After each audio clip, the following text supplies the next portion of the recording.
Hey guys, welcome back to Tutorials by David, and in this video, I'm going to show you how to set up your first Google Ads campaign in 2026. If you want to set up your first Google Ads campaign in 2026, here's a simple beginner guide.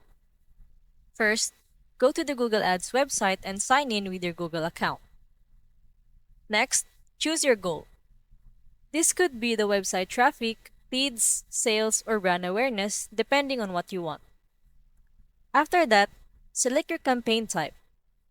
Most beginners start with search ads because your ads appear directly on Google search results. Now, choose your target location. You can target specific cities, countries, or even nearby areas around your business. Then set your daily budget and bidding strategy. Start small while testing, so you don't overspend early on. Next, create your ad by writing a headline, description, and adding your website link. Make sure your ad clearly explains what you offer and includes a strong call to action. Finally, add keywords related to your business so Google knows when to show your ads.